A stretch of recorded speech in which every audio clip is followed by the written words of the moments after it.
भागवत कथा एवं शिवलिंग निर्माण में उमड़ा भक्तों का सैलाब। शहर के नरसिंह मंदिर में जन्माष्टमी महोत्सव के तहत चल रही श्रीमद् भागवत कथा के द्वितीय दिवस गुरुवार को कपिल देवहूति संवाद ध्रुव चरित्र भरत चरित्र का प्रसंग किया की कथा का वाचन किया गया। आयोजन के तहत प्रतिदिन सुबह शिवलिंग निर्माण और शाम को कथा का आयोजन हो रहा है। कथा का वाचन महंत श्री सुदर्शन शरण जी महाराज के मुखारविंद से किया जा रहा है। सुख समृद्धि की कामना के साथ हो रही इस कथा में बड़ी संख्या में श्रद्धालु शामिल होकर धर्म लाभ ले रहे हैं।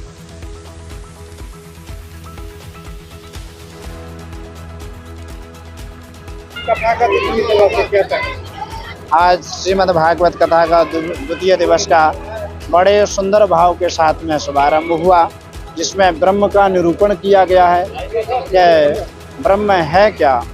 जिस प्रकार से ब्रह्मा आदि देवता भी इस माया को नहीं समझ पाते हैं, तो माया के इशारे पर जो भगवान की भगवत्ता को समझते हैं और संसार से तर जाते हैं।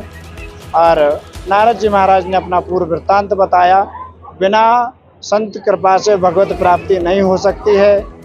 और महाभारत का प्रसंग भी इसमें वर्णन आता है, जैसे कि धर्मराज युधिष्ठिर ने राजसु यज्ञ भी किया था, आगे वर्णन आएगा। यहाँ पर इन्होंने धर्मराज युधिष्ठिर ने कौरव पांडवों के द्वारा दिया। धर्मराज ने अपना पद ग्रहण किया और राजा परीक्षित को राजपाट सौंप करके सुखदेव मुनि का आगमन होता है। इति लंघत मर्यादाम दक्ष के सप्तमे हनि, 7 दिन में मरने का श्राप लगा हुआ था।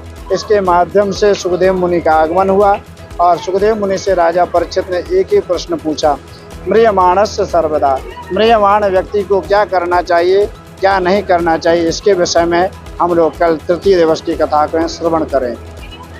भक्तों में भारी उत्साह है, क्या कहें? उत्साह का बात है, उत्साह रहना चाहिए। जिस नगर में ऐसे धर्म कर्म और ऐसे अद्वितीय अनुष्ठान होते हैं, भागवत कथा होती है, ऐसा बड़ा कर्मकार कार्यक्रम होता है, तो उत्साह होना चाहिए। जैसे हमारे घर में शादी विवाह में हर्ष उल्लास के साथ में हम लोग मनाते हैं, ऐसे हम समस्त छतरपुर नगर वासियों को, हमारे शिष्य परिकर को ये कहना चाहते हैं, संदेश देना चाहते हैं कि इसको विवाह से कम ना समझें। ये 7 दिवसीय विवाह है। जिस प्रकार से 7वें दिन हम भागवत कथा करते हैं, एक एक दिन की उत्साह के साथ में उत्तरोत्तर वृद्धि हो और इसको धूमधाम से मनाएं। ये मंगल कामना है, शुभ आशीर्वाद है। आप लोगों का उत्साह बना रहे और आगे भी ऐसे धर्म कर्म होते रहें। और फिर शिवलिंग निर्माण भी किया जा रहा है। हाँ, यहाँ प्रातःकाल देखने को अद्भुत नज़ारा मिलता है।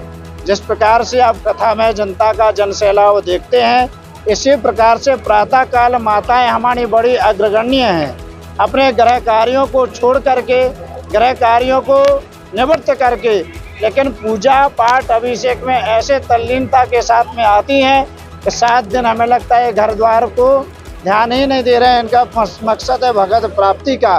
तो हम ऐसी महिलाओं को, पुरुषों को धन्यवाद देते हैं कि 7 दिन तक आप अपने गृह कार्यों को पीछे टाल करके और ऐसे प्राथमिकता दे रहे हैं ऐसे पूजन पाठ के लिए। तो आप सदैव उत्तरोत्तर वृद्धि करेंगे, धर्म कर्म से जुड़े रहेंगे, तो आपका अवश्य ही मंगल होगा। प्रातःकाल आप सभी लोग अभिषेक में पधारें और भोजन प्रसाद की उत्तम व्यवस्था है, तो प्रसाद भी आप लोग हैं।